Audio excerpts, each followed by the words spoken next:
Hello बच्चों, कैसे हैं आप लोग। उम्मीद करते हैं आप सब अच्छे होंगे। तो आज बच्चों हम लोग बात करने वाले हैं नंबर सिस्टम यानी संख्या पद्धति की। दोस्तों तो आज बच्चे ये एकलव्य बैच क्लास 10th की बच्चों ये सेकंड क्लास है। बच्चों हमने फर्स्ट क्लास में यूक्लिड विभाजन प्रमेयिका के बारे में बात किया था बच्चे, और उसके बाद क्वेश्चन 1 को हमने सॉल्व किया था। तो आज बच्चे हम लोग क्वेश्चन 2 ऑनवर्ड डिस्कस करेंगे, यानी क्वेश्चन 2 के आगे सवालों को हम लोग बच्चों बात करेंगे। बच्चे याद रखिए, अब देखो करना क्या है आपको।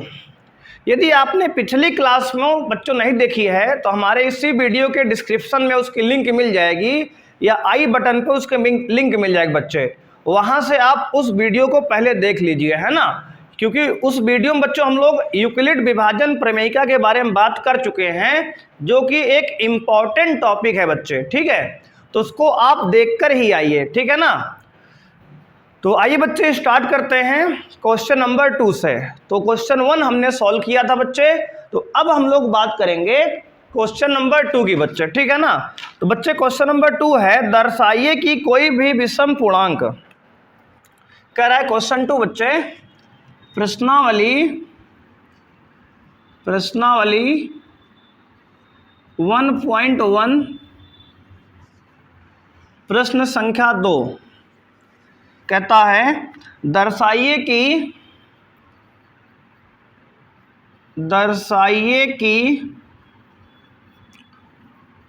कोई भी धनात्मक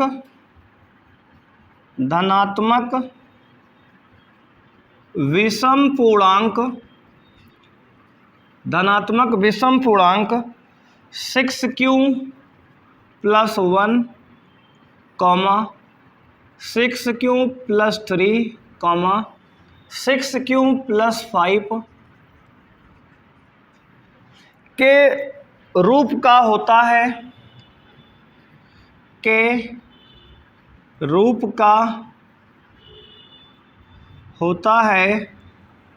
जहां q कोई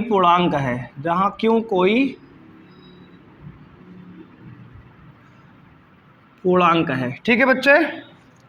तो क्या करना है आपको, कर दर्शाइए कि कोई भी धनात्मक विषम पूर्णांक जो होता है 6q + 1, 6q + 3 और 6q + 5 के रूप का होता है, जहां q क्या है, कोई भी एक पूर्णांक है बच्चे। देखो सबसे पहले बच्चे इसमें यूक्लिड विभाजन प्रमेयिका का लगाना है, ठीक है ना। तो क्या लिखेंगे आप, सबसे पहले लिखेंगे माना, इसका सलूशन क्या होगा बच्चे, लिखेंगे हल, माना ए व बी या ए तथा बी दो धनात्मक पूर्णांक इस प्रकार हैं कि, ध्यान दें बच्चे, इस प्रकार हैं कि a बराबर BQ + R। तो बच्चे हमने कह दिया कि a बराबर BQ + R, a और b दो धनात्मक पूर्णांक इस प्रकार हैं कि a बराबर क्या है बच्चे, BQ + R है, और जहां पर बच्चे r का मान क्या होगा, b से छोटा होगा। हमने पिछली क्लास में ये बात आपसे कर ली है, इसको हमने बताया था यूक्लिड विभाजन प्रमेयिका में, ठीक है ना। अब देखो बच्चे, सभी धनात्मक पूर्णांक को आपको कैसे लिखने हैं, 6q + 1, 6q + 3, 6q + 5। तो बच्चे देखो 6q यानी कि यहाँ BQ लिखा है, तो b का मान बच्चे कितना यहाँ पे है, तो b की वैल्यू 6 है ना।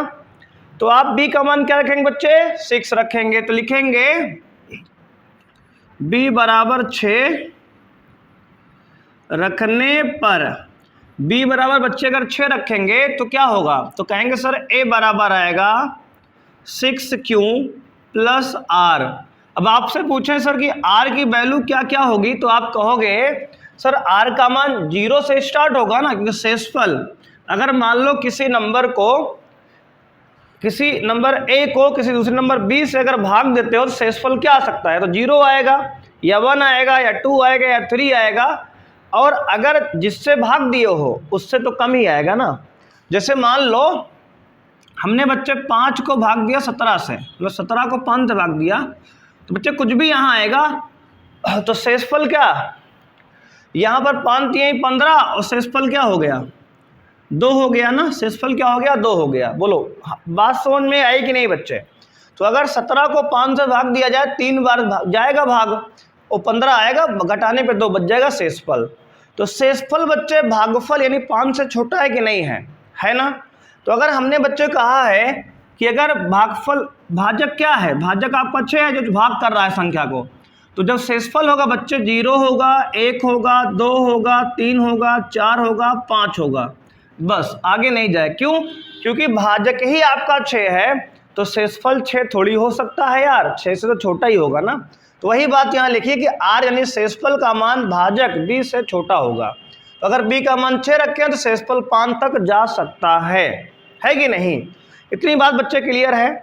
अब देखो इसके बाद क्या करोगे आप, तो उसने कहा अगर कि कोई भी धनात्मक विषम पूर्णांक को आपको 6q+1, 6q+3, 6q+5 के रूप में दिखाना है, तो सबसे पहले बच्चे मानेंगे a और b दो धनात्मक पूर्णांक इस प्रकार हैं कि a बराबर bq+r।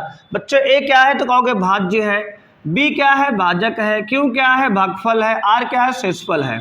यानी यूक्लिड विभाजन प्रमेयिका हमने लगाई है बच्चे, और इसमें b का मान 6 रखे तो a बराबर आ गया 6q+r।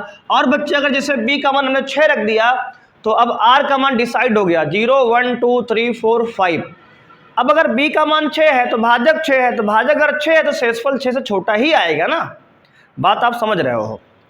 अब देखो आगे, अब लिखेंगे इसमें केस 1 यानी दशा 1। दशा 1 बच्चे क्या होगी तो केस 1 लिखेंगे जब r बराबर 0 हो।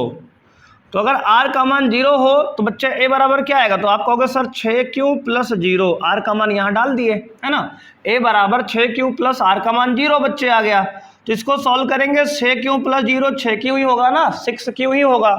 अब बताओ बच्चे 6q एक सम है कि विषम है, तो कहोगे सर ये 6q जो है 2 से कट जा रहा है। अगर ये 2 से कट जा रहा है मेरे बच्चे तो ये 6q क्या होगा सम होगा। तो लिखोगे अतः 6q एक सम संख्या है, सम संख्या है। ठीक है बच्चे, ये हो गया केस 1 आपका। दशा 1 हो गई जब r का मान 0 हो तो 6q प्लस कितना आ रहा बच्चों 0, एक सम संख्या आ रही है। अब लिखेंगे केस 2 इन दशा 2। बच्चे दशा 2 में क्या बनाएंगे, जब r बराबर 1 हो। बच्चे जब r का मान 1 होगा तो a बराबर क्या आएगा, तो आप कहोगे 6q+1 आएगा, 6q+1 आएगा। अब आप हमें ये बताइए कि 6q+1 एक सम संख्या है कि एक विषम संख्या है। तो आप कहेंगे सर 6q तो सम है, यानी सर बच्चों तो कहोगे 6q क्या है बच्चे सम है, और 1 क्या है सर विषम है, 1 क्या है विषम है। तो बच्चे एक सम और एक विषम है, तो अगर एक सम संख्या और एक विषम संख्या को जोड़ोगे आप तो हमेशा क्या आएगी बच्चे, तो आप कहेंगे ये क्या आएगी सर विषम आएगी। क्या आएगी, विषम आएगी। एक सम और एक विषम का जोड़ हमेशा ही विषम होता है। जैसे मान लो बच्चे एग्जाम्पल के तौर पे सम ले लो 2, विषम लो 1, तो 2 और 1 क्या आएगा बच्चे 3 आएगा है ना। तो एक सम और एक विषम का जोड़ क्या आएगा, विषम आएगा। जैसे बच्चे एक सम ले लो 4, विषम ले लो 3, तो 4 3 क्या आएगा 7 आएगा। तो बच्चे एक सम और एक विषम का जोड़ हमेशा क्या आता है, विषम आता है मेरे दोस्त। तो ये 6q+1 क्या है, तो आप कहोगे सर एक विषम संख्या है, तो आप नीचे लिख दोगे अतः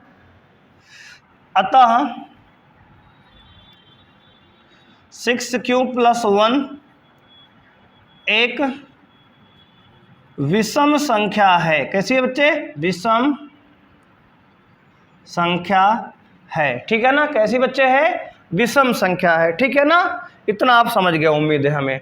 अब आइए बच्चे आगे बढ़ते हैं। आगे ध्यान देंगे आप, केस 2 तक हमने कर लिया है। ठीक है ना, तो अगर बच्चे आपको अब समझ में आ गया है कि केस आगे 5 तक ना, आर की वैल्यू 5 तक लेंगे सारे केस, तो आप आगे वीडियो को पॉज करके करते रहिए अपना ना, बाद में हमसे मैच कर लीजिएगा। सही तरीका बच्चे यही है कि आप अगर समझ गए हैं इतने बात से तो आगे आप खुद से वीडियो को रोक दीजिए और एक बार कर लीजिए पहले कॉपी में, उसके बाद फिर अपना मैच कर लेना यहाँ पे, ठीक है ना। तो आइए बच्चे अब लेते हैं 10/3। 10/3 मेरे बच्चे जब r बराबर क्या होगा, जब r बराबर 2 हो। तो बच्चे जब r का मान 2 होगा तो a बराबर कितना आएगा मालिक, 6q + 2। अब बताओ बच्चे 6q कैसी संख्या है, तो आप कहेंगे सम संख्या है सर, 2 से कट जा रहा है। 2 क्या है बच्चे, सम संख्या है। तो एक सम संख्या में दूसरी सम संख्या अगर हम जोड़ते हैं मेरे बच्चे तो क्या आएगा, कहोगे सर सम आएगा। बोलो कैसे बच्चे, सम आएगा। कैसे आएगा देख लो, एक सम में अगर हम दूसरी संख्या सम जोड़ेंगे बच्चे तो ये दूसरा तीसरा जो नंबर आएगा वो भी क्या आएगा, सम आएगा बच्चे। से 2 + 4 बराबर बच्चे 6 होता है कि नहीं। एग्जाम्पल बच्चे हमने यहाँ बगल में आपको दिखा दिया। 2 + 4 क्या होता है मेरे बच्चे, 6 होता है। 2 भी सम है, 4 भी सम है और 6 भी सम आया है। बोलो हाँ या ना बच्चे। तो अब क्या लिखोगे कि 6q + 2 कैसी संख्या है, तो कहोगे सर 6q भी सम है, 2 भी सम है। तो सम को जब सम में जोड़ेंगे तो एक सम संख्या आएगी। इसका मतलब बच्चे अतः 6q + 2 जो है एक सम संख्या है, एक सम संख्या है। बच्चे ये 2 उदाहरण लिखा है, ठीक है ना। इसको चाहे आप लिखो चाहे ना लिखो, सम + सम बराबर सम होता है, ठीक है ना। अब देखो 10/4 बच्चे, 10/4 क्या होगी बच्चे, 10/4 में जब r बराबर 3 हो। बच्चे जब r का मान 3 डालेंगे तो a बराबर क्या आएगा बच्चे, तो 6q + 3 आएगा। अब बताओ बच्चे 6q कैसी है, तो आप कहोगे सर 6q तो सम है। अब बताओ बच्चे 3 कैसा है, तो कहोगे सर विषम है। तो अब बताओ मेरे बच्चे एक सम और एक विषम का जोड़ हमेशा क्या आता है, तो आप कहोगे सर हमेशा ही विषम आता है। अभी हम यहाँ देख के गए हैं कि एक सम और एक विषम का जोड़ हमेशा क्या आएगा मेरे बच्चे, विषम आएगा। अब देखो यानी कि 6q + 3 क्या है, एक विषम संख्या है मेरे बच्चे। तो लिखोगे अतः 6q + 3 एक विषम संख्या है। बोलो हाँ या ना बच्चे, क्लियर है। कोई समस्या आपको हो तो आप बोल सकते हो, है ना। अब देखो बच्चे, तो अब जो है 10वां नंबर क्या लिखेंगे, तो कहेंगे सर 10वां नंबर 5 लिखेंगे आप, अब है ना। 4 के बाद क्या आएगा बच्चे, 5 आएगा। जब r का मान कितना होगा बच्चे, तो लिखोगे जब r बराबर 4 हो, r का मान बच्चे 4 हो, तो a बराबर क्या आएगा, 6q + 4।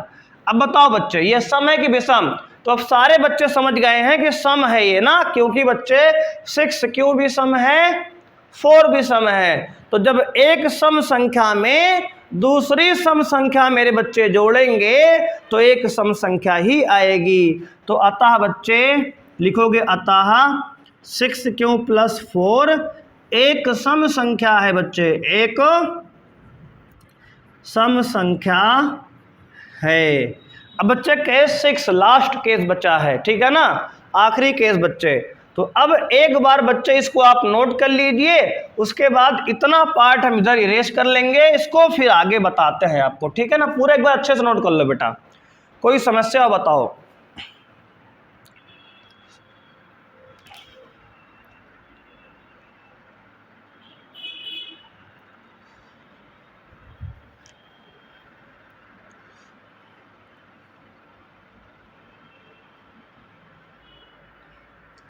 तो बच्चे नोट कर रहे हैं ना आप लोग, तब तक एक कुछ आपको सुनाते हैं हम, मोटिवेशनल चीज है ना।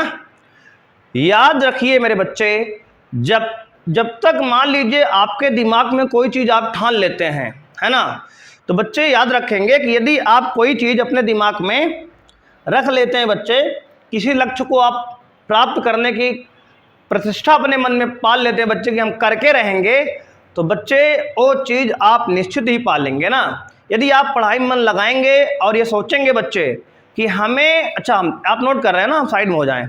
अगर आप बच्चे मान लीजिए कोई चीज़ आप चाहते ही हम इसको पाना चाहते हैं, तो उसमें बच्चे शिद्दत से मेहनत करिए, आपको पूरी कायनात उस चीज़ को आपको मिलाने का प्रयास करेगी बच्चे, ना उसको आपको प्राप्त कराएगी। तो अगर किसी चीज़ को बच्चे आप संकल्प ले लेते हैं कि हमें इसको पा के रखना है, तो बिल्कुल भी आप उसे पा सकते हैं। अगर आप मान लिए, आप बच्चे ठान लिए तो जीत है, और मान लिए तो हार है। तो आपको ठानना होगा और मेहनत करना होगा, ठीक है ना। उम्मीद है बच्चे अब तक आप नोट कर लिए होंगे, मेरी बातों केवल नहीं सुन रहे होंगे आप।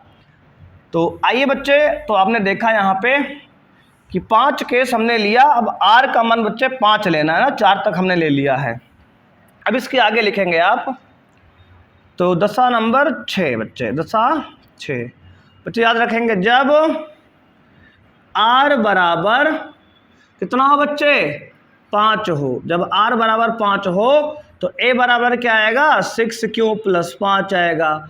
अब बताओ मेरे बच्चे, ये सम है कि विषम है? तो आप कहेंगे सर जी ये विषम है। क्यों? क्योंकि ये 6 क्यों सम है और 5 विषम है। तो एक सम और एक विषम का जोड़ हमेशा क्या आता है बच्चे, विषम ही आता है। लिखा हुआ है, आप देख सकते हैं ना। तो लिखोगे अतः 6Q + 5 एक विषम संख्या है, एक विषम संख्या है। ठीक है बच्चे, क्या है? अतः 6Q + 5 एक विषम संख्या है बच्चे। तो अब आपका आंसर बच्चे कंप्लीट हो गया, ठीक है ना। उसके बाद फाइनली बच्चों अपना आंसर लिखना मत भूलिए। उसने कहा है दर्शाओ कि कोई भी धनात्मक विषम पूर्णांक 6Q + 1, 6Q + 3, 6Q + 5 का होगा। तो आपने देखो प्रूफ भी कर दिया है। दूसरे केस में आपने 6Q + 1 को प्रूफ किया है। तीसरे में बच्चे, चौथे में जो क्या प्रूफ किया आपने, 6Q + 3 को प्रूफ किया है, और 6Q + 5 को यहाँ प्रूफ किया है आपने। तो आप फाइनली आंसर लिखोगे अतः कोई भी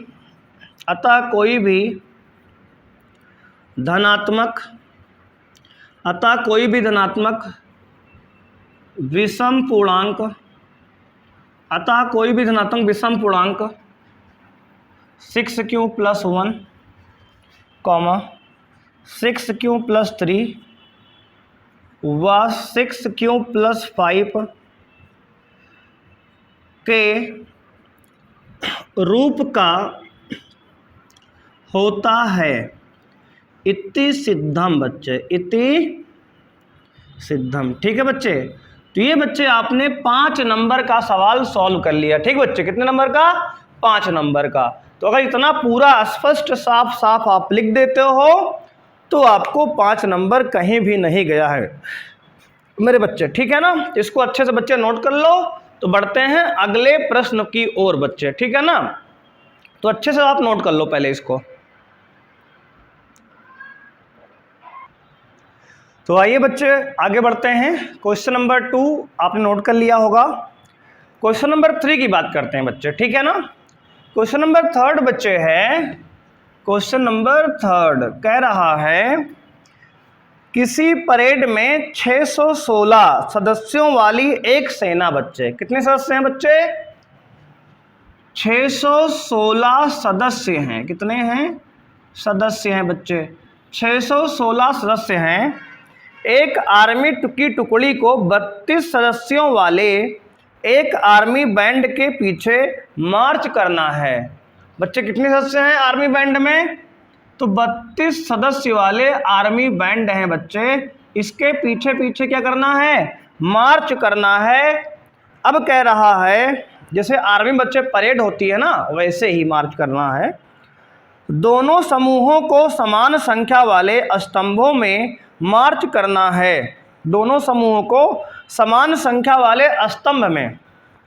उन स्तंभों की अधिकतम संख्या क्या है जिनमें वे मार्च कर सकते हैं? देखो बच्चे, कह रहा है कि उतने स्तंभ होंगे जितने कि एक स्तंभ में बच्चे क्या है? सदस्य हैं। ध्यान देना है आपको। तो कह रहा अधिकतम कितने स्तंभ हो सकते हैं बच्चे? यहाँ बैंड वाले 32 हैं सदस्य, और आर्मी के जो सदस्य हैं 616 लोग हैं ऑफिसर रैंक के ना, जिनको उनके पीछे क्या करना है? मार्च करना है, चलना है, परेड करना है। तो कह रहा है कि अधिकतम स्तंभों की संख्या क्या होगी? यदि कह रहा है बच्चे कि दोनों समूहों में समान संख्या वाले, है ना, दोनों समूहों में समान संख्या वाले स्तंभों को मार्च करना है, तो बच्चे हर ऐसे सवाल में क्या करोगे आप, मासा निकाल लोगे। कितना, मासा, ठीक है ना। तो क्या करो बच्चे, सबसे पहले क्या करो आप, 32 का बच्चे 616 से क्या निकाल लो, महत्तम समापवर्त HCF निकाल लो। तो कैसे निकालो बच्चे, तो देखो आप 32 से पहले काटो, तो 32 कम कितना है बच्चे, 32 जाएगा, कितना बचेगा, तो आप कहोगे सर 11 में से 2 गया 9 और 5 में से 3 गया 2, 29 हो गया। बोलो अब बच्चे कितना बचा, ये 6 उतार लेंगे, 296 हो गया, ठीक है ना। अब बच्चे कितनी बार जाएगा, कहोगे सर लगभग 30 सही है, तो 3 7 21 210, 3 8 24 कम है, 3 9 27, बच्चे 10 बार तो नहीं जाएगा, 10 बार 3000 मतलब 300 ज़्यादा हो जाएगा, तो 9 बार लगभग जाएगा, कितनी बार, 9 बार, तो 9 दूनी 18, कैरी 1, 9 त्रिक 27 और 1 मिलके 28 मेरे बच्चे। कितना बचा सर, 16 में से 8 के बचा 8 बचा, और यहाँ बचा कितना, 0 बच्चे, क्या 0। तो अब क्या करेंगे बच्चे, अब 8 से भाग करेंगे 32 को बच्चे, 8 से क्या भाग करेंगे, 32 से। भाग विधि से मासा बच्चे ऐसे ही निकालते हैं ना, आपको कल हमने बताया था ना। अगर वीडियो कल वाली बच्चे, अगर वीडियो आप नहीं देखे हो तो उसको देख लो जाके ना, बहुत इंपॉर्टेंट क्लास है कल वाली। अब देखो कैसे करेंगे आगे, 32 को 8 से भाग करेंगे, 8 चौके बच्चे 32, पूरा पूरा क्या हो गया, खत्म। अब बताओ बच्चे, अगर पूरा पूरा नंबर खत्म हो गया तो जिस भाजक ने नंबर को पूरा समाप्त किया है वही भाजक क्या होता है, तो कहोगे बच्चे वही भाजक सर आपका मासा होता है। तो मासा बच्चा कितना आ गया, तो मेरे बच्चे मासा आपका आ गया 8, कितना आ गया बच्चे, 8 आ गया। तो अब क्या करोगे आप, तो बच्चे इसमें पूछा गया है कि आपसे अधिकतम स्तंभों की संख्या क्या होगी, तो लिखोगे बच्चे अतः अधिकतम स्तंभों की संख्या बराबर बच्चे होगा HCF ऑफ 616 एंड 32 बच्चे, जो कि आएगा 8। तो अतः अधिकतम स्तंभों की संख्या बच्चे कितनी हो गई, 8 हो गई, और यही आपका क्या है बच्चे, करेक्ट आंसर है मेरे बच्चे, ठीक है ना। तो एक बार बच्चे अच्छे से इसको नोट कर लीजिए, और अगर कोई समस्या है बच्चे तो बताइए आप, ठीक है ना। बच्चों आज की क्लास में हम लोग इतना ही, 2 ही सवाल करेंगे अब, क्योंकि टाइम हो चुका है आज से विदा लेने का, क्योंकि हमारी ऑफलाइन क्लास का टाइम हो चुका है बच्चे। तो अब हम क्लास लेंगे बच्चे ऑफलाइन वाली, ठीक है ना। तो आज के लिए बच्चे इतना ही क्वेश्चन करते हैं, मिलते हैं नेक्स्ट क्लास में बच्चे। और बच्चे अगर आप लोकल कुंडा के निवासी आसपास के हैं क्षेत्र के, तो हमारी कुंडा में कोचिंग ऑफलाइन भी चलती है। अगर ऐसे ही बेहतर ढंग से बच्चे आप चाहते हैं कि ऑफलाइन का फील लिया जाए, मतलब ऑनलाइन मज़ा नहीं आ रहा है, तो आप ऑफलाइन कोचिंग भी पढ़ने आ सकते हैं हमसे ना, हमसे सामने बैठ के, हमारे सामने बैठ के पढ़ सकते हैं। तो हम लोग कोचिंग चला रहे हैं, टॉपर्स इंस्टीट्यूट के नाम से बच्चे हमारी कोचिंग चलती है, कुंडा में खैराती रोड के पास है, सब्जी मंडी के पास है बच्चे, ठीक है ना।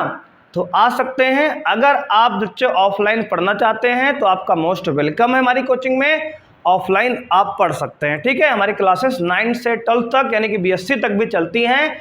आप आके 9, 10, 11, 12 के अगर विद्यार्थी हैं, BSc के हैं, तो यूपी बोर्ड बच्चे, CBSE बोर्ड के अलग अलग सेपरेट बैच हमारे यहाँ चलते हैं। आप आके सभी विषयों के बच्चे क्लासेस चलती है हमारे यहाँ, तो आप आके पढ़ सकते हैं। अदरवाइज अगर ऑनलाइन पढ़ना चाहते हैं तो बहुत बढ़िया है, वहाँ से आप पढ़िए, यहाँ से हम पढ़ा ही रहे हैं बच्चे। आपकी फिजिक्स की क्लास भी रिकॉर्ड हो रही है, मतलब तैयार हो रही है। फिजिक्स, केमिस्ट्री, मैथ, बायो सब चलेगा, इंग्लिश भी चलेगा, ठीक है ना। परेशान मत होइए बच्चे, पढ़ते रहिए बस मन लगा के, ठीक है बच्चे। तो बच्चों आज के लिए थैंक यू, बाय बच्चों, मिलते हैं नेक्स्ट क्लास में। थैंक यू बच्चों।